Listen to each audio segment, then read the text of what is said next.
he he was with a bunch of boys I knew, people I liked, and he had a letter in his hand. He kept reading that letter, and he kept reading that letter, and he kept reading that letter, and he'd look up and say, "Oh boy, am I lucky! Oh wow, am I lucky!"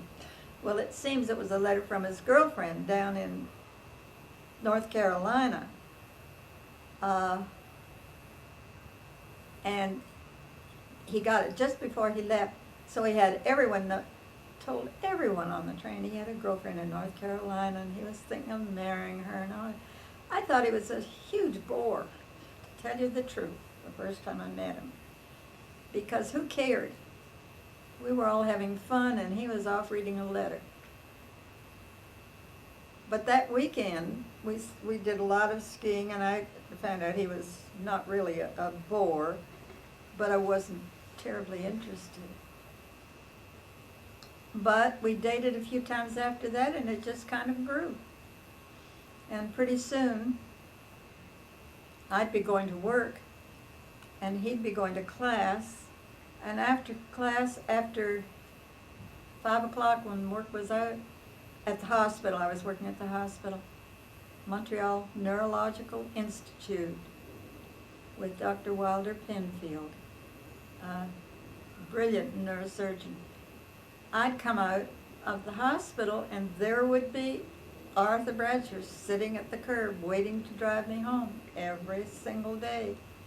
And after a while, there was no one else. And how long after you met did he propose to you? And how did he do it? About a year and a half after we met. Well, we weren't ready for get married or anything. It was friends, just friends. How did he do it? Well, first of all, he came to the house and asked to see my father. He was going to do this right. And my father and he disappeared into my dad's den. And they were in there a long time. And Mother said, "What are they doing?" And I said, "Well, I think he's asking Daddy if he could marry me." And Mother said, "Oh, are you sure you want to?" And I said, "Yeah, I'm sure. I'm positive." And she said, "Well, you dated a lot of people. How can you be sure?"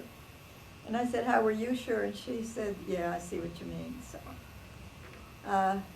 he came out, and this was about a week before Christmas. He already had the ring. So Mother and Dad were there, and he and I were there, and he put the ring on me and asked me to marry him. In front of them? Mm-hmm. Interesting. And I said yes, and that was it. What was the wedding like? Oh, pretty.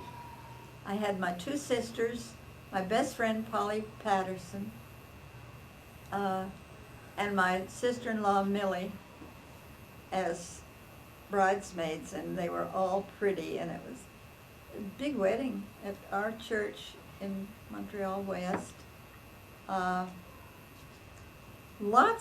remember lots of wedding gifts. It seemed to me, I didn't know what we were going to do with everything we got. We'd never used them all. Most of them I'm still using, so there you go. A long time later. It was a beautiful wedding. Where did you live? Montreal West, I mean, which was a suburb. in your own home or of with your Montreal. parents? Or? Oh, where did we live? Yeah. Oh, well, I'll tell you. That, we went on a month's honeymoon. Where? To Mexico. We went, I'm trying to get this all in order now. We were married on May 31st.